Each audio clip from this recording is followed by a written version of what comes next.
welcome back to my YouTube channel, GLMX Vlog. For today's vlog, magchika-chika na naman tayo mga loves. Siyempre, ngayon ay patapos na po ang Ramadan. Tapos na ang Ramadan bukas. So, tapos na ang pagiging baker ko. Ayan, ang pagiging peeling baker ko, matatapos na bukas. Last day na kasi bukas. Kaya naman, ayan, pa-relax-relax muna tayo ngayon. Si Amo kasi hindi sila umalis ngayon, kaya nagluto ako ng suhor, yung kain nila ba ng hating gabi.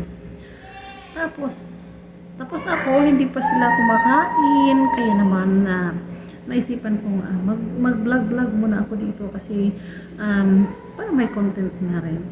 Marami kasi nagsasabi sa akin na marami na daw akong hadiah kasi kadalasan na ay nagbibigay po sila ng mga hadiah pag Ramadan. Pero sasabihin ko lang po sa inyo, hindi po kasi lahat ng mga amo ay galante. Hindi lahat ng amo magbibigay ng hadiah. Hindi ko man ikukumpara sana sa amo ko dati, pero hindi ko maiwasan na maikumpara kasi na ang laki talaga ng kaibahan ng amo ko dati at saka ngayon. Kasi siguro sa ngayon kasi hindi talaga sila ganun ka yaman at nafe-feel ko rin yung pagtitipid nila at umaasa lang din po sila sa mga sahod-sahod nila. At saka marami din silang anak, 5. Kaya hindi talaga kasing galante ng amo ko dati.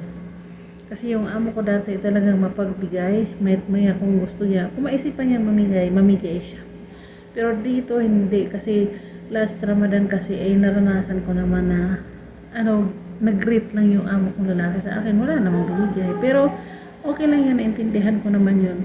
Kasi nga, sa estado ng kanilang kalagayan at syempre, hindi naman tayo umaasa doon kasi umaasa naman tayo sa ating sahod at sa akin lang is pinapakain ka lang, may sinasahuran ka naman sa tamang oras at hindi ka naman minamaltrato ay goods na yan para sa akin.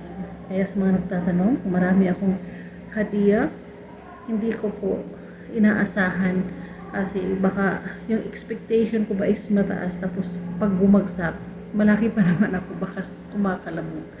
So that's all for now. Thank you so much for watching. God bless us all. Bye bye. Mwah.